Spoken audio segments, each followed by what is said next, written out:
Good evening, everybody.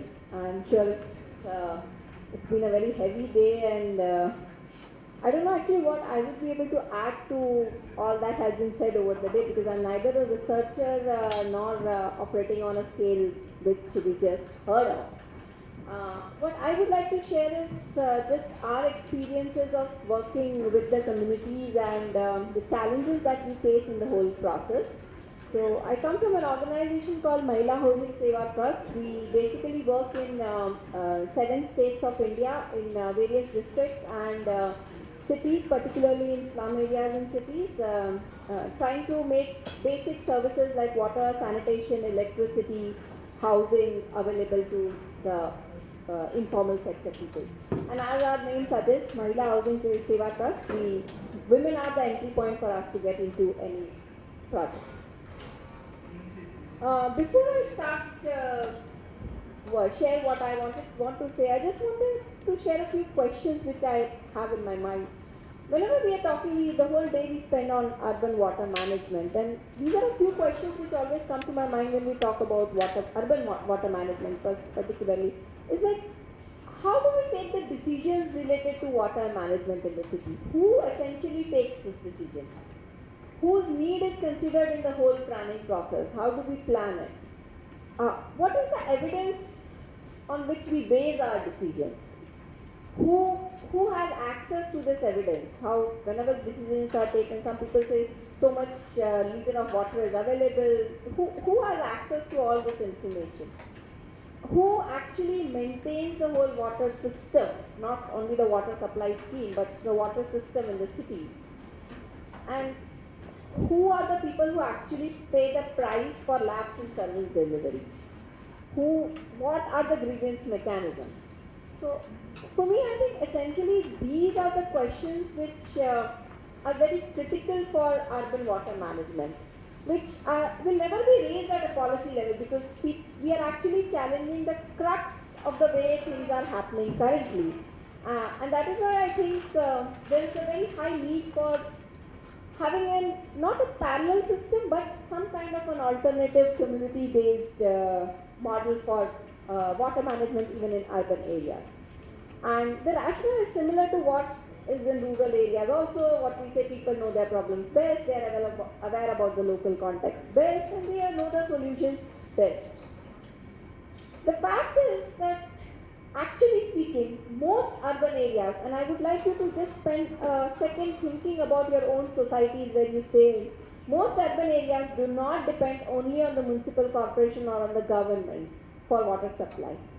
Each and every society that you would see would have an alternative mechanism or a backup mechanism for water supply. They would have an alternative mechanism. So if you are staying in a society, you would essentially have 3 ways. You would be having the municipal water coming in, you would have a bore well, which will also be putting water in your overhead tank, plus you would be having a water supply, a drinking water supply either coming in through those water bottles, or you would be having an in-house water purifier, which itself is again an individual system. So there are a lot of these available for most of the population. But what about the poor, who cannot afford these alternative means? They end up having so many. So what essentially happens is, because people have these alternative mechanisms, that's why the city never supplies or never does it's 100%. And what the result is that the poor are even more vulnerable, and they have to have more and more multiple options. So if you see a slum, essentially a water system in a slum, it is an ecosystem in itself. And I would just like to quickly take you through a case of one of the slums that I work in. This is a slum in Odhav ward and Ahmedabad. I wouldn't even call it a slum, it's actually like a low-income area. 80% pakka houses. The government has, so somebody in the morning said 70% of urban houses have access to taps. So this is one of those areas which has access to taps, and which is ticked in the census as having access to water. So good income. The incomes are not that bad, 10 to 12,000 rupees per month, different jobs. Now just let's try to look at the water supply system that this place has. There is a water line in the slum. So everybody has an access to, has a household level water connection. But this water line currently is not connected to the mainstream water supply system of the municipality. It is connected to to a bore well which was constructed in a nearby area which was rehabilitated under a slum rehabilitation project. A building was constructed and they are supposed to share water with this slum. There's two walls. It is not only one slum which is getting the water. There are two slums which are getting water. There are these two walls near the EWS, as you can see. Both are operated by Ahmedabad Municipal Corporation personnel, and one wall supplies the water to Satyagurupa Nagar and the other to Chamunda Nagar and Vishwas Nagar. So when one wall is functioning, one place gets water, the other wall is functioning, the other place gets water. If you, as I said, each household does have an individual connection, but if you see the lines of the individual connection, you will see that to each of the household there is a connecting sewage line. There is a parallel sewage line. Now all of us know that if there is not 24/7 water supply, if water supply is going to be staggered and you are having a parallel sewage line, water is bound to be contaminated. That is known as a scientific principle. But still, within a slum, these are the kind of systems that are being set up. I will not go into detail about it. Now, here comes the catch. If you want to set up anything in this slum, there is always this backup which the municipal corporation is saying a pumping station of 27 lakh gallon capacity is under construction and we will supply you water from that. So people are waiting for that pumping station to come in. Since last 3 years it is being said the same thing. Now, I already shared this, but just to give you an even further perspective of the ecosystem is that this is not the only part of the water supply system which is there. From this, the way the water supply is, so there is no tap. So there is actually a pipeline. The people connect a motor or a pipe to that mainline pipe, and from there they pump more water for their homes through electric motors. Not everybody will have a overhead tank, but there are households which also have an overhead tank. So there are inequality issues even within the slum. And then when the water is collected from there, then they would be storing it in different ways, like taking it in buckets, keeping it in utensils. The entire process, the whole house actually becomes a storage collection for water. And Delhi is now facing dengue. Everybody of us knows that when water is collected in open and when you are scarcity of water, you are not going to throw that water, or you are not going to be able to replace that water, or as people say that throw the water every 7 days, that means you are just going to throw away this fresh water every 7 days. What is the kind of system that we are creating? Grey water systems are there. Drinking water, yes, there is some filtration. They use cloth for purifying the drinking water that they get. And this is just to show you the multiple systems that exist in the slum itself.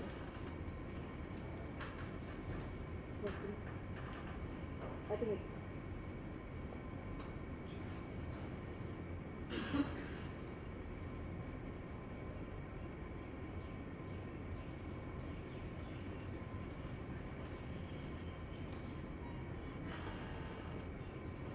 you have to go back. Still back. Yeah. There are multiple systems which people are using for water. So right from those drinking water utensils to within their own dabbas and dabbis, and then this also contributes. There is a whole phenomena which people working in entomology say that urban malaria is very different from rural malaria, and it is actually caused by freshwater storage and concrete storage. So, and just to see the exposure, we all know that this kind of primary storage is going to lead to contamination. The fact that the sewage line is close to the water supply line is going to lead to contamination. Added to this is another factor which we fail to consider when we are talking about slums or even peri-urban areas. is the presence of cattle rearing communities within the slum areas. And if not cattle, then there are dogs, there are numerous other animals, and a lot of biological contamination happens because of these animal fetuses. Then, of course, there is the problem of having no stormwater drainage. So, when a slum doesn't have any stormwater drainage, even first of all, there is always a frequent overflowing of the manholes because it's not water properly maintained. Many households do complain of having a lot of drinking water smelling of sewage. But other than that, what they also complain having problems in terms of drinking water, not having proper supply. But what they also complain of is that even if there is 1 hour of rainfall, whole Vishwasnagar will be filled with 1 feet of water. And many of the homes therein will have sewage contamination in their drinking water. 1 hour of rainfall. So this is the condition in which a slum operates. I'm not going to get into the detail of this more. So I want to ask all of you, what should be the possible solution for this slum? What should we think? Should we say that, okay, let's build on this pipe supply with individual giving each of them overhead tanks? Or should we have a community overhead tank? Who is going to manage that common overhead tank? Should we have individual water supplies filtration systems, or should we have community water supplies filtration system? What happens to the whole water which is stored and fresh water which is wasted, no stormwater drainage, no proper drainage? What do we do with that water? And how do we get this community to think about the sustainability of the groundwater which these 4 communities are exploiting and which they are always fighting for? So we can't ask them to actually use lesser water. Just think about it. That things for the poor in urban systems are really very, very, very difficult. And the answers for this cannot come from people who are sitting in offices, people who are gathering data, people who are making big plans. The answers for this will come from the community themselves. What is required, and this is a very important thing that is required, particularly in urban areas, is that unlike rural communities, they are not very strong to create their own plans. They need a lot of backup from technical experts. They need a lot of backup from service providers. And both these, unfortunately, in urban areas, we don't have any system for people, technical experts, government and communities to interrelate, to link. In rural areas, we would still have people going in. How many of you know the name of your local sanitary inspector? Anybody? Have you seen their face? So we are all citizens. So can you imagine that if that person does not have accountability even towards you and me, what accountability that person is going to have towards this slum dwellers? So, we're talking about sustainability within this context. And what we are trying to essentially do as Mahila Housing Seva Trust is to build this kind of a linkage between the government, between technical experts, between service providers and between the communities, and trying to facilitate access to water, quality, sustainability, infrastructure development, awareness building and behavior change, and most important, creating an institution for having the voices of the poor in planning and governance. How do we do this? Very basic things. Try to create community-based organizations at the slum level. Build people's organizations at the city level. Try to create platforms for them where they can come together, gather, talk about their issues, try to solve their problems. Engaging a lot locally. Somebody was just sharing that motivation comes from communication and awareness. That communication has to happen at a local level. Talking, there is one thing where people talk on radio and television saying you have to have toilets, but toilets where people actually have toilets only when there is a push at the door of somebody pushing you, telling you to have those toilets. So it's very much important to engage locally.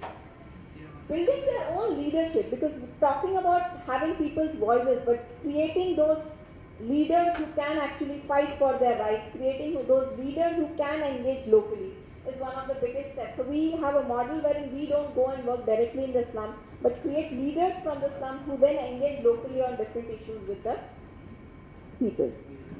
building their capacities on different issues, not only in terms of working with the government, being aware about government schemes, being aware about government processes, and beware government processes in urban areas are very difficult. Just to share with you one case of Ahmedabad, which is a best practice. Ahmedabad is best practice in most cases, right? In Ahmedabad, for a slum dweller to access a basic connection to water, sanitation, and drainage, her application will pass through 35 tables in 6 government departments. 35 tables in 6 government departments, and we essentially build capacities of people to be able to negotiate these channels. And sharing a lot of scientific knowledge. We talk about having retention ponds. People will have lakes. People are ready to create those ponds or create water harvesting structures. But we need to make them aware about how to plan about it. What should be the water quality parameters? They should be aware of what kind of pollution that they are doing locally. Only then they will be able to make the changes. So a lot of technical knowledge sharing, partnerships between technical experts and directly the communities. That's what we try to facilitate, kind of bringing scientific knowledge to people. And then along with the technical experts, helping people do their own participatory assessments. Like earlier we used to work more on water and sanitation. Recently we have started working more on, we're working with the University of Berlin actually to try and develop a handbook through which slum people can actually map their own geohydrology. So similarly, we are working with the Indian Institute of Public Health to create a toolkit so that people can actually do water quality monitoring on a daily basis and then be able to analyze that data and take action according to that. And as I said, we are building a lot of partnerships for that, and also actually facilitating the infrastructure construction, because unless you facilitate infrastructure, show them something on the ground, mindsets will not change.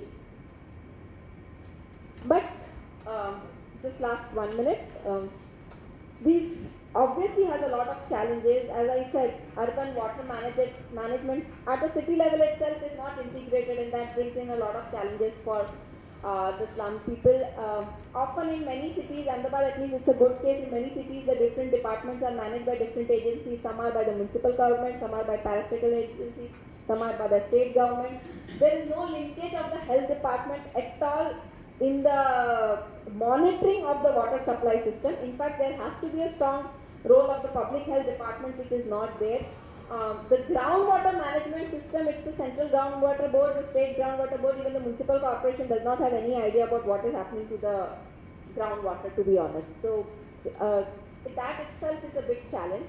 The other big challenge which we face is, particularly when we are working on community-based models, is that how to create awareness about the whole issue about quality and sustainability. Because when people are actually struggling just with basic access, not being able to get 2 hours of water daily, then how do we, introduce these issues of quality and sustainability, which we think are very important in a community-based model. Otherwise, most community-based models are only designed around access issues.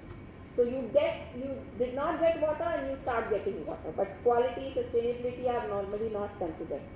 The third biggest challenge which we are facing is that in urban areas, social capital is very limited. What is the dynamics of a slum? A slum is where migrants come in, and migrants come in from different areas. So unlike a place where everybody knows everybody and people are nice, hunky-dory, bonded with each other, and go to each other's place, it's not like that in a slum. People don't even know who stays 3 doors down their lane often. And people are always fighting for resources. So in that condition, creating a social capital for these people, creating a voice for these people at the city level where there is no participatory governance mechanism. So in rural areas, you do have gram panchayats, you do have a gram sabha happening, you do have sarpanch is accessible, the talati may be accessible once in a week but is accessible. But in urban areas, there is a complete dysfunctional participatory governance. And then there is this big challenge which we face in talking to the technical experts and trying to convert the technical knowledge in a way where communities can understand, because people keep talking about that I want to manage biological data, I want to see these parameters, but you have to bring it down to 1 or 2 parameters. And then, of course, the fact that there are very limited technical solutions for community-based models in urban areas, and then there is this whole financial barrier because the city believes that if you are doing a community-based model, then the community has to fund it, unlike in rural areas where the government is ready to fund a community-based model. And then, of course, there are policy barriers. I will end on this, is just to share a example of Ranchi, where, and it is, I'm sure it is in other cities also, is that the government actually provides subsidies for doing roof rainwater harvesting. But there is a norm, and then as per the norm, only a middle class household will be, because the norm says that you should have at least this much square feet of roof to be able to be eligible for that subsidy.